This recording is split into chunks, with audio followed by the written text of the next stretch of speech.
Au nom du Père, et du Fils, et du Saint-Esprit. Amen. Chaque année, l'évangile du premier dimanche de Carême nous présente une scène de la vie de Jésus assez mystérieuse. À vrai dire d'ailleurs, toute la vie du Christ est mystère, nous dit le catéchisme de l'Église catholique. Toute la vie du Christ est mystère, non pas au sens d'obscurité, mais au sens de clarté. Les grands événements, bien sûr, ont leur mystère, l'incarnation, la rédemption. D'autres événements de la vie de Jésus sont plus familiers, par exemple lorsqu'il est invité à déjeuner chez un pharisien. Mais toute la vie du Christ est mystère de rédemption. Par exemple, le repas chez le pêcheur signifie que le salut est arrivé pour cette maison. La scène d'aujourd'hui, mystérieuse, se passe au désert, quelque part en Palestine. Il ne faut pas sans doute s'imaginer un désert de sable comme le Sahara, mais plutôt une zone inhabitée, avec peu d'eau ni de végétation. En ce temps-là, nous dit saint Matthieu, Jésus fut conduit au désert par l'Esprit pour être tenté par le diable. Après avoir jeûné 40 jours et 40 nuits, il eut faim. Est-ce que le Seigneur avait besoin de maigrir parce qu'il aurait trop mangé? Je ne crois pas. Avait-il besoin de se libérer d'une addiction? Avait-il besoin de faire une détox? Non. Jésus avait-il besoin de réparer pour ses péchés? Non. Avait-il besoin de prier? Oui. Oui, apparemment, il en ressentait le besoin. Certes, le Seigneur, toi, Seigneur, en tant que Dieu le Fils, tu pries tout le temps. Tu es toujours uni à ton Père et à l'Esprit Saint, mais dans ton humanité, tu as besoin de te soustraire aux sollicitations de la vie. De ce côté-là, c'est très encourageant. Jésus aussi a été dérangé par des gens comme nous. Il a eu beaucoup de choses à faire, surtout après dans sa vie publique. Il a eu le danger de la dispersion, avec tous ces arrivants et partants, tous les gens qui l'interrompaient, et donc il avait besoin de calme dans son humanité, pour prier. Il avait besoin d'un lieu solitaire qui n'était pas solitaire. C'était conduit par l'Esprit et pour parler avec le Père. Alors nous aussi, nous avons besoin de calme et c'est très bien d'écouter une méditation audio. Encore mieux de la méditer, de prendre du silence après pour en parler avec Dieu. Profitons de cette méditation, de ce carême pour recharger d'une certaine manière les batteries spirituelles, parce que ce n'est que de la contemplation de Jésus que nous pouvons tirer la force pour bien agir et pour vraiment nous donner aux autres. Conduit au désert par l'Esprit Saint, donc Jésus fut tenté par le diable, qui est un esprit aussi, mais une simple créature.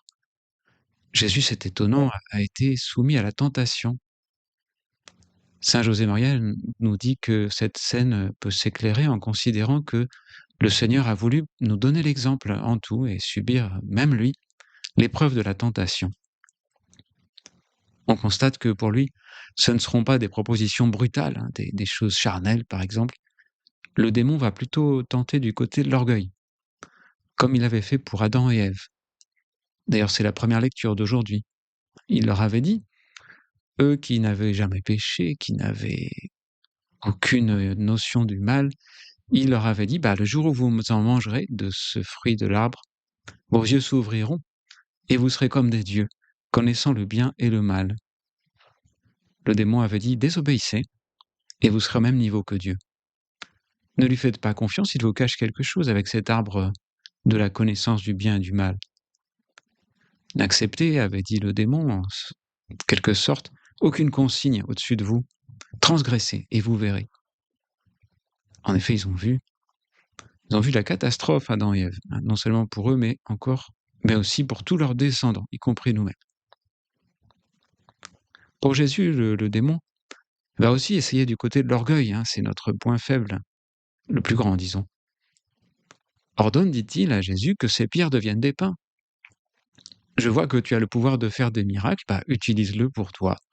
Détourne un peu pour toi, un peu du profit personnel. Détourne de ta mission au service des hommes, un peu de profit pour toi. C'est une tentation d'ailleurs qui existe même dans l'Église, et même dans le sacerdoce. Profite de ta mission pour te faire un réseau, pour t'attirer la faveur des hommes. Si tu es le Fils de Dieu, deuxième tentation, jette-toi en bas de ce temple de Jérusalem. Fais un geste spectaculaire. Tu seras connu, tu seras populaire, tu auras beaucoup de followers. Hein. Et essaye aussi, essaye pour voir si les anges vont vraiment te porter. Fais une expérience avec ton Père. Hein. Essaye de forcer Dieu à faire quelque chose pour toi. C'est horrible, hein, c'est orgueilleux. Hein. Et on ne soumet pas Dieu à une expérience. Jésus le refuse. Et troisième tentation, tous les royaumes et toutes les puissances de la terre, tout cela je te le donnerai, dit le démon à Jésus. Si tombant à mes pieds, tu te prosternes devant moi, possède, contrôle. Je te promets le pouvoir sur tout le royaume de la terre, n'est-ce pas séduisant?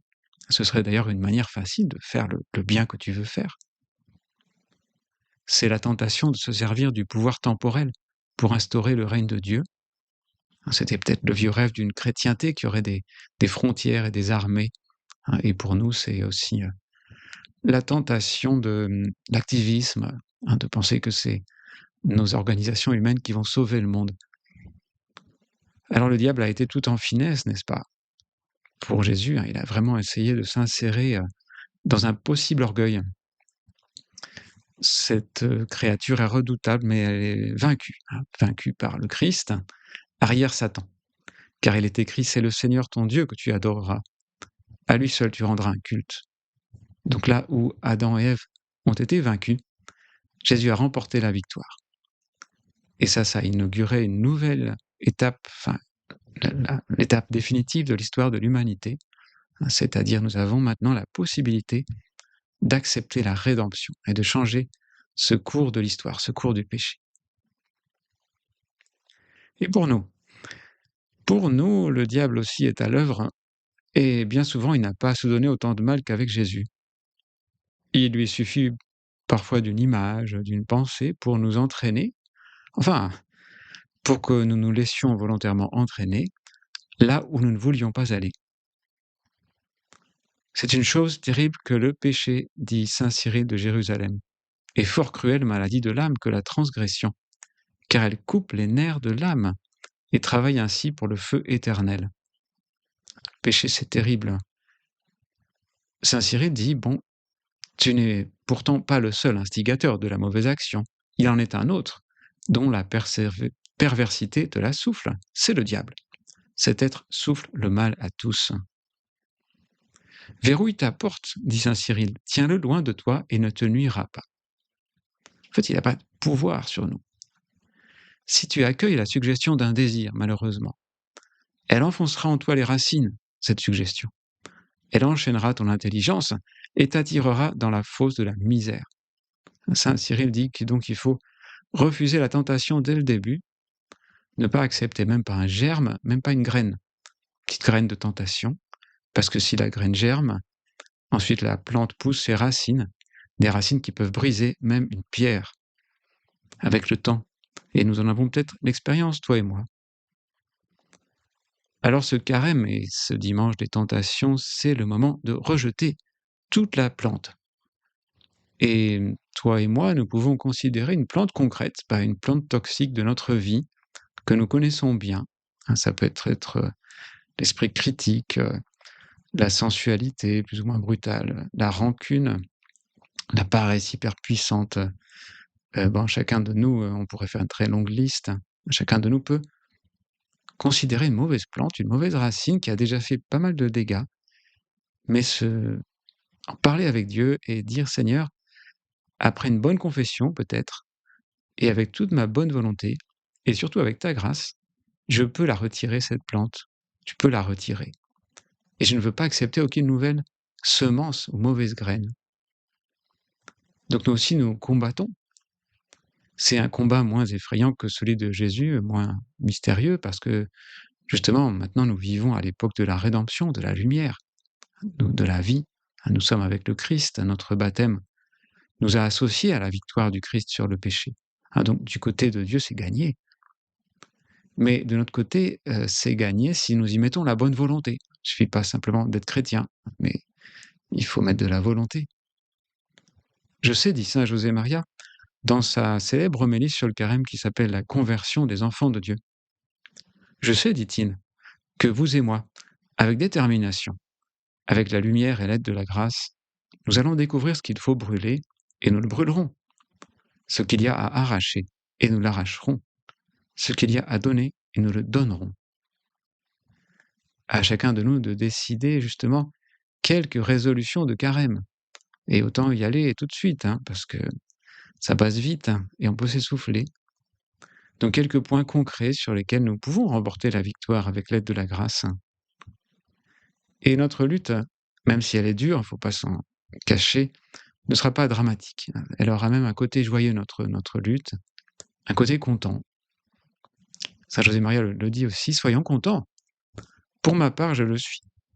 Je ne devrais pas l'être si je jette un regard sur ma vie, en faisant cet examen de conscience que nous demande ce temps du carême. Mais je me sens content, parce que je constate qu'une fois de plus, le Seigneur me cherche, et que le Seigneur reste toujours mon Père.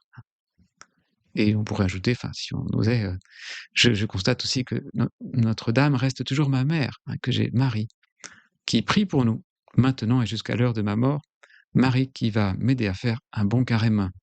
Au nom du Père et du Fils et du Saint-Esprit. Amen.